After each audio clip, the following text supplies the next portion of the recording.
Welcome to Game Changers Live from Miami, Florida. My name is Sergio Tigera. I'm your host.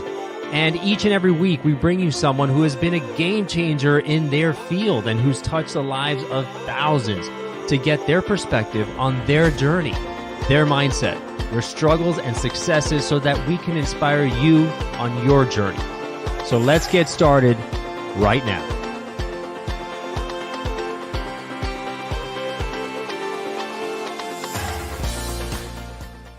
Hey guys, and welcome to Game Changers Live. This week, we're doing something really special. Since it's Easter week, we're taking a break and looking back at all the amazing guests we've had on and sharing those highlights of the stories, the messages, the journeys that they've been on, because there have been so many golden nuggets that we want to make sure we stop and look back and celebrate it and take those stories with us as we approach Easter weekend now, where people are going to relax, take a break, look back at your first quarter, look back at your last year, and gear up for the second quarter. And so I'm going to show you the best of Game Changers. You don't want to miss this, guys. And afterwards, hang out with me because I have an important announcement to make, a big announcement that you're going to be wanting to be a part of this.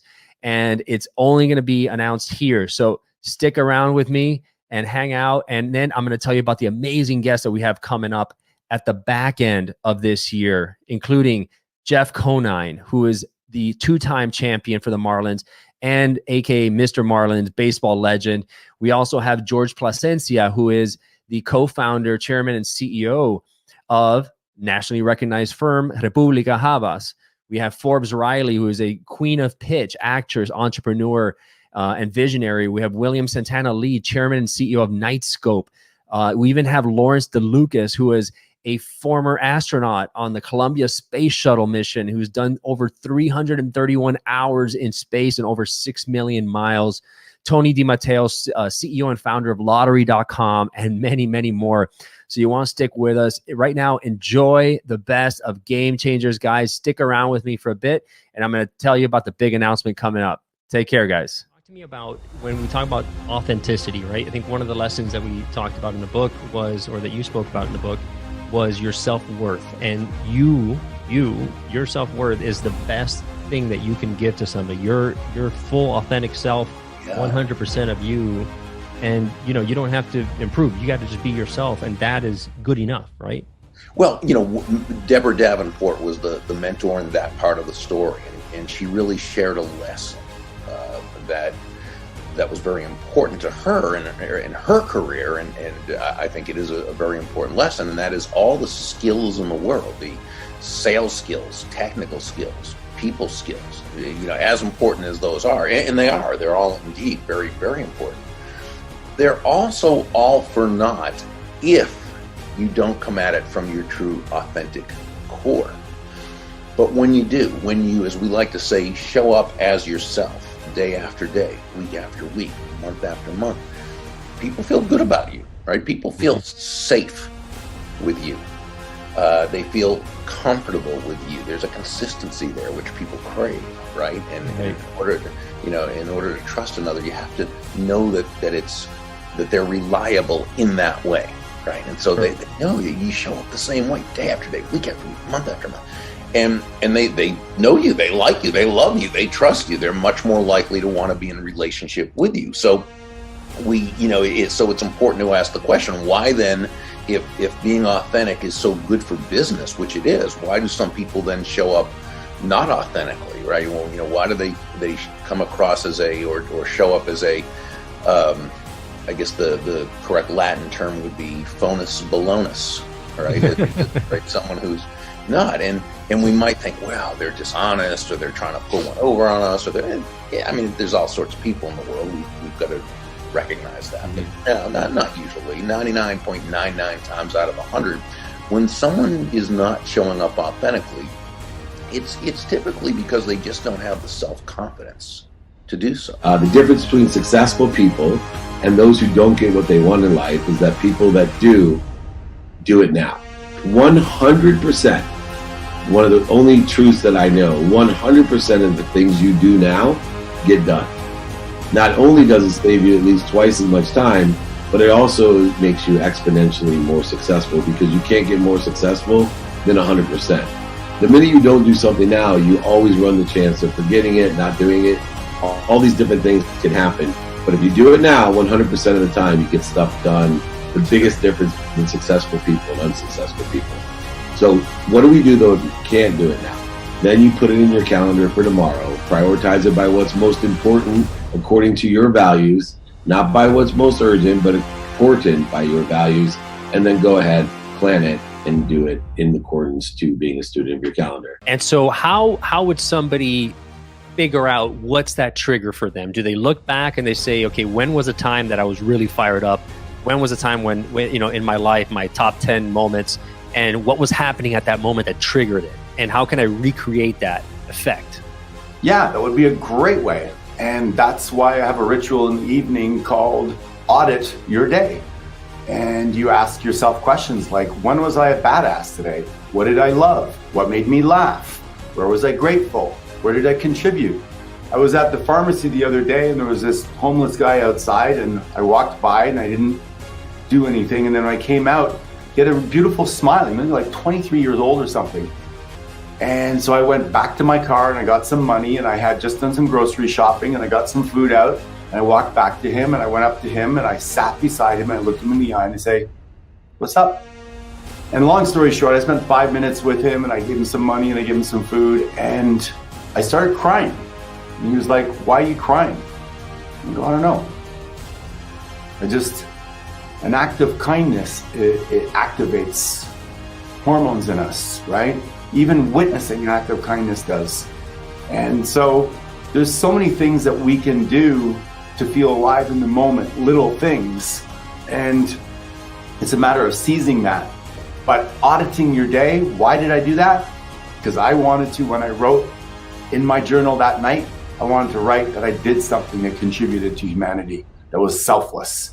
And that's the beauty of doing your journaling at night, is your unconscious mind is going to seek the next day to accumulate some wins. Although you've been to these, the tops of the mountains, right? All these amazing events and everything else like that, you've managed to stay so humble and so grounded. Tell me about, where does that come from? That comes from my roots, you know what I mean? Which my parents are just two of the most incredible people I've ever had the pleasure of growing up with. but amongst all the other lessons that they taught me, it's humility.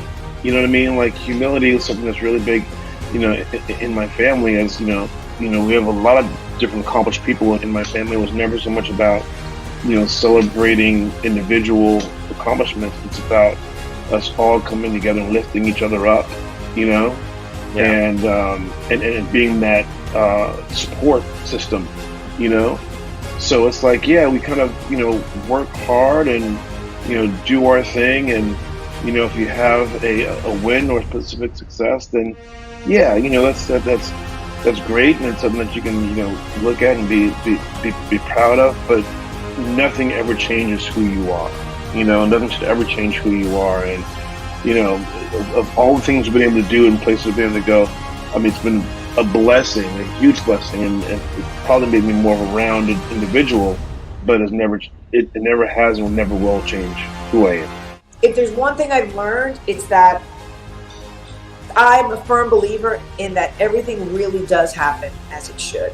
Even when stuff is bad and it happens, it's like you just sort of have to let it be, have your moment, have your feeling, don't attach to it, but just recognize when you have your feeling, because you also have to validate what you're feeling, right? You can't just not have emotion and be a rock. But then think about it for a minute and take a minute and ask yourself, okay, what was I supposed to learn? How could I have done that better? Was I supposed to do something differently? What's my lesson here? So that next time I don't repeat that pattern, because, life is about breaking patterns, really. And once you recognize your bad patterns, it's up to you to break them, or you'll be stuck in that bad pattern. So you've been running your entire life, basically, right? I mean, you've been running since you were in probably middle school or high school. What got you into running? Like, what is it about running? What does running do for you? So I've been running since I was, I just picked an age. I think it was 10. Let's just call it that. And I got my dad to thank for that, where he just invited me to go out on a run with him. And I kind of never looked back after that. I was just like, oh, this is cool. And I think what attracted me most to it is how different it was from what every other kid was doing. Even though I played soccer and I did all those things, I think it pulled me because of that. And so I think what I still enjoy about it is that I still think that there's enough difference in it, in that you can make it different than someone else. In other words, if somebody goes out on a 5-mile run this morning, his experience is going to be entirely different from your 5-mile run, right? Like, you're still doing the same activity, but you might do it in a different place at a different pace with different people. So it's still different. You can make it as different as the person next to you. In fact, that person could be running the same course, the same day and whatnot, and it's still a different experience from your vantage point. Having a profile that speaks to a pain, speaks to something that you do that, somebody else's pain that you can solve, it's really important. So it's not just your title, but what it is that you actually do for someone within your profile, right? The best marketing comes from a place of pain. The best anything comes from a place of pain. And if you really have a handle on what it is keeps your prospective clients up at night, or your prospective employers, or anybody with whom you'd like to make a connection, how you can kind of imprint yourself in their mind and let them know what your solutions are, the more fighting chance you have. It just doesn't happen when people use predatory sales approaches and these automated spammy message generators that are now being used by the tens, if not the hundreds of thousands by people, giving digital marketing a very ugly side. It's not marketing. It doesn't work. LinkedIn is truly an organic phenomenon. It's got to be bootstrapped. And if you're going to make sales using the site, slow and steady wins the race. Oh my God, I've committed to this. I've moved my entire life here to Washington, D.C. I've got this apartment that I now have to pay for. I've got a car payment. What am I going to do? And as fate should have it, a month later, all those tapes that I had sent out, the news director at Channel 10, where I am right now, called me and said, I just saw your tape. I'm the new news director here. I was looking over some old tapes that were sent to the old news director. You've got a great look. You've got a great vibe for Miami. I want to bring you back. How can I convince you to leave your job, leave my job, very easily, and come back to Miami? And I said, well, what do you got to offer? No, but seriously, his name was Bob Richbloom. And again, I was a kid. I was 22 years old, I just turned 20, I was going to turn 23. I had no idea what I was doing. I basically did not even earn my stripes. I spent a year at Telemundo learning television and learning how to practice my Spanish. And then I spent 6 weeks in Washington, D.C., a week in Berlin covering this international, incredible, historic story. But I knew nothing. And again, I was given this opportunity to come here and cut my teeth. And you either sink or swim. Sure. Oprah has a great saying, and I'm a disciple of Oprah. She says, luck is what happens when opportunity meets preparation. Sure. And so that door opens for all of us. How prepared are we when that door opens? How committed are we to walk through that door when that door opens? Because that door will open for all of us. Every single person that's watching this right now that thinks, oh, I don't have what it takes, or this only happens to the lucky people, or I probably win the lottery before I get my dream job. That's BS. You don't know when that door is going to open, and you don't know that door may lead to another door, but that door, that opportunity will open for everyone. How prepared are you when that opportunity comes your way? That will decide your success. And if you believe in yourself. Right, and having the courage to walk through that door. Having the courage, absolutely. So you got to be really careful in terms of curating your people, right, that you get in there. Agree, and you got to keep it, small, and the group makes it. When I said 1 + 1 = 3 or 4, the group is really the components make it. How you show up, the people you bring in. But one key thing that we talked about in our initial conversation and we hit on often is the power of vulnerability. The power to be in a group where you can talk, because it's great. It's easy to be in a group where you can talk about successes. Hey, I started this business. Hey, I do this, that, all the great stuff. It's easy to talk about the great stuff. I just ran a marathon. I did this. Yes, that's exciting. But the real learnings is in those losses, having other people, being able to feel comfortable in a situation, in an environment where you can share and say, just give it to me. What do I need to learn here? Yeah. And that maturity, in this case, we're mostly men, we're men in this group, so the maturity of men and being able to learn from these situations, whether it's family or professionally, and having other individuals give you that perspective, and that power of being vulnerable in the group in the context of the confidentiality of this group has allowed folks to really unlock the learnings and what previously may have been deemed a loss and something you just ruminate on. We're finding that we can bounce back and learn from these losses more quickly. My route to self-esteem is damaging the self-esteem of everybody in my life, right? I mean, that's kind of an oversimplification of it, but if you think about competition, that's the nature of it from a psychological standpoint. And so the philosophy that I teach people is, hey, don't get your self-esteem from beating other people, from winning, from setting, the records out in the world, because everybody else is aspiring to the same thing. So it's kind of a train wreck on the race to the top, right? Sure. Instead of that philosophy, how about compete with yourself? Compete with yourself, not with other people. And what do you do with other people? Collaborate with other people. A rising tide lifts all ships. How about we collaborate with each other and get coaching and get ideas from each other on how we can personally achieve our best, so that we get sort of a hockey stick approach to our own life. What I want my life to look like is every year, every decade is better. I have better relationships, I have better health, I have more income, I have more wealth, I have better extraordinary experiences. I want my 100th year in life to be more extraordinary than my 95th year. And I'm not going to get that from competing with everybody else that's trying to do the same thing. I'm going to get that from competing with myself.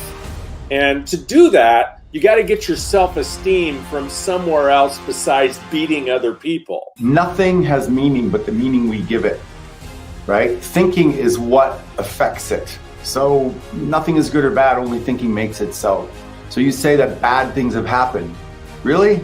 I don't know if bad things have happened. Things have happened, and people attach the bad because they wish it was a different way. There's a million things you can do if you decide that you're going to live an epic life. Just make a decision. It doesn't matter. Sports is the greatest metaphor, Sergio. Yeah. When a player goes down, does the coach go, okay, can we cancel the game? One of my key players has gone down. Can we do this again in 2 weeks? No. He puts on the next best player. That's right. And they adapt. If people were to live their life that way and go, oh, you know what? I hurt my knee. I guess I'll work up my upper body. Oh, COVID came. I have to stay inside. Well, maybe I'll learn how to cook or play the piano. And so it's really a practice. I look at life the same way. Whatever life serves me, I have to find a way to sift through what's available and make the best of it. I mean, I think that's everything. Being able to see someone, reaffirm them where they are, is in many regards the essence of leadership. And the idea of acknowledging and reaffirming the dignity of another human being, that's so much of what everyone is actually looking for. We look at times toxic discourse that might be happening in the public square, and we realize that so many people are looking for that form of reaffirmation of the dignity of another, even if there might be divisions, even if there might be disagreements. And when you bring it back to leadership environments, I think that that's the essence of it. All of us know those leaders that have made us feel larger than our own selves, have made us feel the fullest metal of our human potential, and contrasting with leaders that make you feel small. Is if you lift someone up and you draw out of them what it is that they want to accomplish, what do they aspire to, where do they want to be in a year or 2 years, and they start dreaming, right? And then you say, wow, I want to support you in that. I want to help you get there. And then you ask them the questions, what do you need to do? What do you need to become? What do you need to learn? What activities do you need to accomplish on a daily basis in order to get there? And then that individual they start, well, I can do this, and I can do this, and I can do this, right? They literally create their own plan. And then you get to ask that last question, which is a great go-giver question, is, hey, what a great plan. Is it okay if I'll hold you accountable to your plan? Right. You can't say no to that. It's your plan. It's their plan, right? And now we get to help grow and inspire and lead and serve, right? Because now if my position is, how can I serve you to where you can get to your dream faster? That's a powerful relationship. I love to work around people who help me achieve my dreams. For leaders out there, dealing with a very complicated world where none of us, has all the answers, right? And we're all, going to fail at what we do. And success, I think, as many smart people before me have said it, right, is really the ability to continue to pursue your goal and to not give up and to learn from those failures and continue to move on, right? And part of leadership is to actually be humble about that, speak about that to your team, and not try to hide it or make it look like this hasn't happened. It's actually to really embrace it, right? To say that's part of the journey. That's part of the journey is failing. Part of the journey is not giving up. And we've had our fair challenges as a company, and I've always told my team, we're gonna get through that. We're not gonna let maybe what other people think about us or certain results that have not been perfect really define us. What's going to define us is how we surmount that. Hey, and welcome back, everybody. I hope you've been enjoying the best of Game Changers, and there's more to come. But as promised, I have a special announcement for you guys, and the timing couldn't be better because we're starting up the second quarter now. The year's flying by. I want to make sure that you kickstart your second quarter and you're firing on all cylinders. And what better way to do that other than a Game Changers 30-day challenge? So guys, this is an opportunity for you to participate in a really powerful, impactful virtual coaching program, all right? And so the challenge takes out the heavy lifting out of creating change, and it makes it fun. Why 30 days? Because listen, if we want to grow, we need to practice. You can read a book, you can take a course, which is fine, but you know what? If you're not practicing each and every day, you're not going to build the momentum and the habits, the attitudes, the perceptions, all the things that you need to start gaining momentum and winning in life and being the best version of yourself. And that's what this does. It creates support, accountability, a sense of community, and it's all in your pocket, right? All in your pocket. So you're going to get a text message each and every day. And within 5 minutes, you're going to set your day off right. And believe me, there's so much great stuff packaged in here. Each challenge provides a little bit of daily inspiration, a personal journal, micro coaching, and a couple of proven courses and exercises that are going to get your thinking right. This is the most important real estate in the world. The most expensive real estate in the world is the 6 inches between your ears. And by making it a game, it tricks your brain into having fun and enjoying and absorbing everything. And along the way, there's going to be great prizes with some swag like this, some Game Changers hats, shirts, as well as coaching opportunities for free coaching as well, and a lot of great prizes, some gift cards and all this good stuff. So make sure to go register today with the link below. The cost is $99, but with the code challenge50, for those of you out there who are watching this video right now, when you click on the link, you go to the site and you put in challenge 50, you'll get 50% off. So it comes down to about $49 for a 30-day challenge where you're getting personalized coaching from me and getting support from a community. Trust me, it's going to be the best $49 you have ever spent. So make sure to click on the link below in the comment section. Go there now and lock it in. We start April 19th, guys. April 19th for 30 days. By May 18th, you guys are going to be on fire. You're going to have met new friends. You're going to have a sense of community. You're going to be rolling in some new habits, some new attitudes. Your success is going to increase, and overall, you're going to be living your better life and getting close to your best life ever.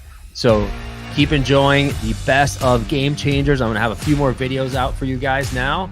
Keep enjoying it and have a wonderful Easter weekend. And I'm going to see you guys in the Game Changers Challenge soon. Love you guys. Take inventory of your values. So you have 4 different types of values. You have personal values, your health, your integrity, your character, your love.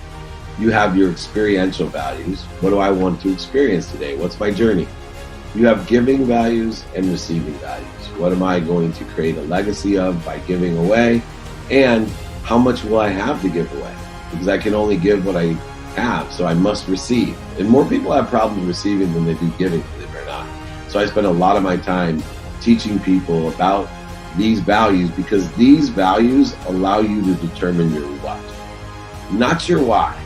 Your why is already predetermined. You're already, a tree has no branches. One branch would not go to war against another branch. Your why is to help all the other branches. Your why is to help the tree. You know that inherently. You chicken out of it because you can't figure out your what. But if you take inventory of your values every day, and you're not afraid of being a hypocrite, meaning the more you advance, the more you accelerate, grow, and change, the more you'll look like a hypocrite because your values change. You're like, oh, you didn't say that yesterday. Oh, all of a sudden now, yeah, that's right, because I'm growing. This is a good thing that I'm a hypocrite. You know, congratulations. You've exposed me for being a learner. You've exposed me for expanding and evolving. Congratulations. Way to go. And I laugh at people because they do that so often, right? And it's like, why are you stopping people from growing and learning? That's the whole lessons of life, is to learn. Is if you lift someone up and you draw out of them what it is that they want to accomplish, what do they aspire to, where do they want to be in a year or 2 years, and they start dreaming, right? And then you say, wow, I want to support you in that. I want to help you get there. And then you ask them the questions, what do you need to do? What do you need to become? What do you need to learn? What activities do you need to accomplish on a daily basis in order to get there? And then that individual, they start, well, I can do this, and I can do this, and I can do this, right? They literally create their own plan. And then you get to ask that last question, which is a great go-giver question, is, hey, what a great plan. Is it okay if I'll hold you accountable to your plan? Right. You can't say no to that. It's your plan. It's their plan, right? And now we get to help grow and inspire and lead and serve, right? Because now if my position is, how can I serve you to where you can get to your dream faster? That's a powerful relationship. I love to work around people who help me achieve my dreams. Personally, define a system as simply the process of predictably achieving a goal based on a logical and specific set of how-to principles. The key being predictability. Exactly. Right. If it's been determined or proven that by doing A, you'll get the desired results of B, you know that all you need to do is A, and continue to do A, and continue to do A, and eventually you'll get the desired results of B. So that was very encouraging to me. I also came to realize very quickly that it wasn't just about the learning sales, as important as that was. It was really about personal development. It was growing yourself on the inside. Correct. So, isn't that true? Is that everything in life, all our results really start on the inside first, right?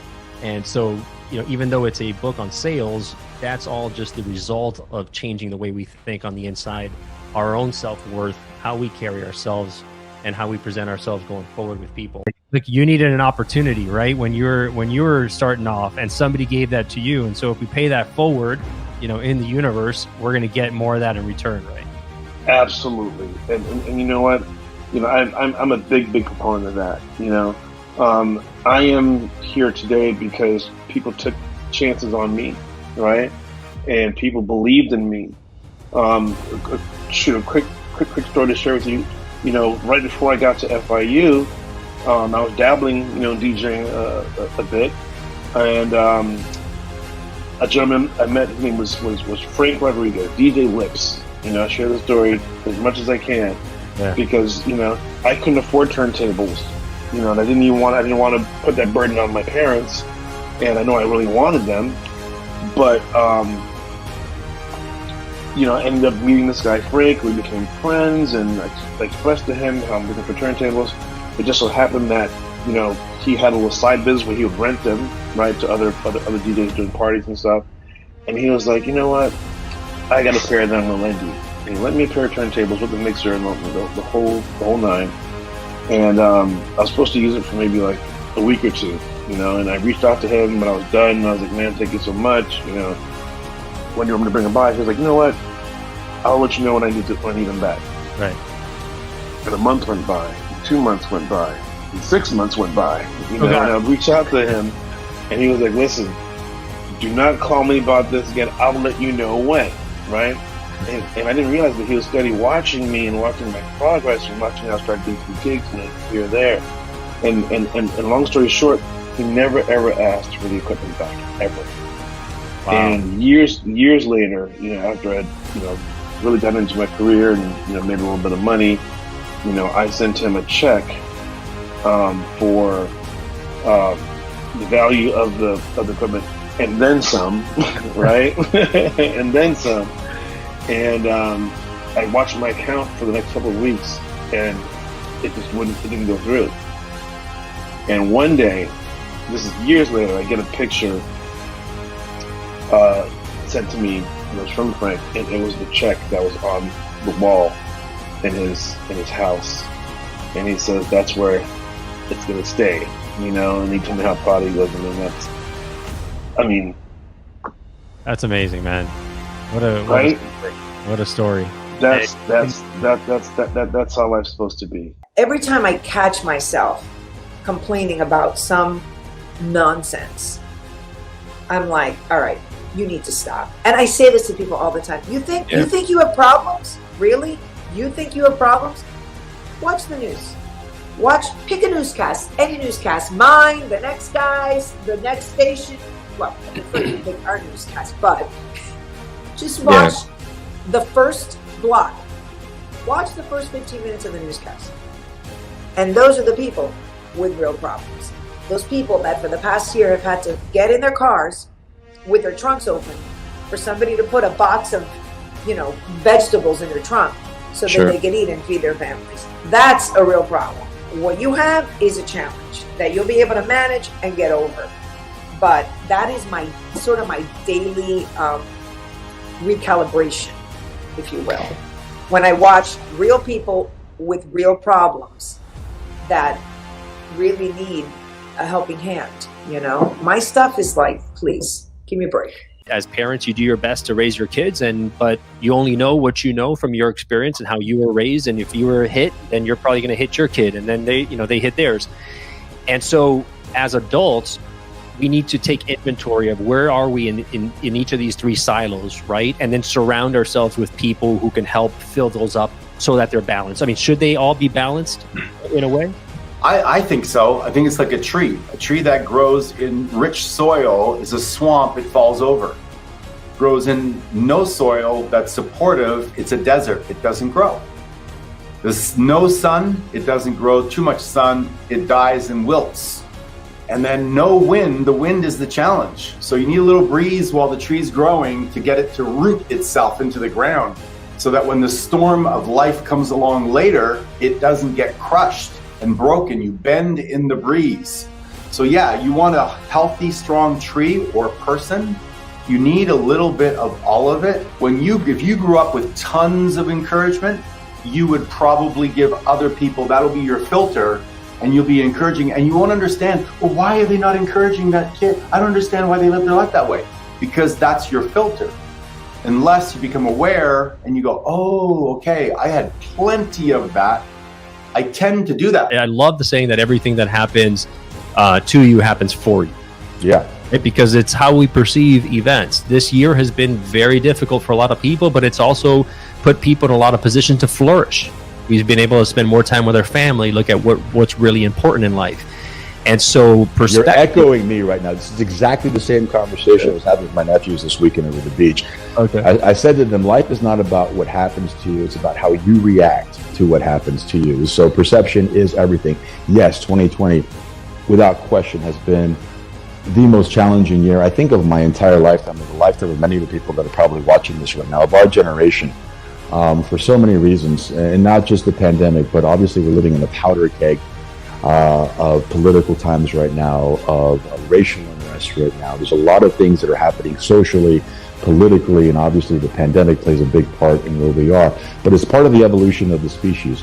There's an evolution of consciousness that's happening right now on the planet. And evolution is growth, and growth is pain. And sometimes to be able to grow, we got to get through the pain. But depending on how you see what is coming up for you every single day, that will curate your experience. If you wake up in the morning and all you see is doom and gloom, I've lost my job, I'm going to lose my job, I'm going to lose my business, I'm going to get sick, my parents are going to get sick, this is a hoax, this is not real, the government is trying to suppress my freedoms, that will curate your experience. Now, I'm not saying that life isn't going to happen. Life is going to happen. But all of us have the opportunity to see that either as an opportunity or as something that's going to bring us down. And so that exists for each and every one of us. Perception is everything. How you choose to see whatever is showing up in your life will curate your experience. We have this innate need to be outside, I think. And so if you want a healthy mind and a body to follow, I think you got to put those outdoor elements in there. And I think some of my best ideas have come after I've run, some during, but mostly after, where I just feel like I cleaned out the system, got the circulation going and the heart rate up. Like I heard someone say the other day, I'm like, no one ever, I forget exactly how they said it, but no one ever finishes their run and says, man, that was a mistake. Exactly. Even when you run too fast or too far, you always feel like you did something that helped you and took care of your needs at that moment. Obviously, there's some people that can just get up and go, and we all have that in us. We can all have these streaks of I can get up and go and do it, and I don't need anyone's help. Streaks. But there's, again, the 1 + 1 = 3. My math is wrong, and it's not FIU's problem. I'm really being true about 1 + 1 is 3, because you're really taking the power of two people and committing in one day. For example, where you may call me and say, hey, Mesas, we're gonna go run 4 miles tomorrow morning, and I wake up tired, whatever it might be.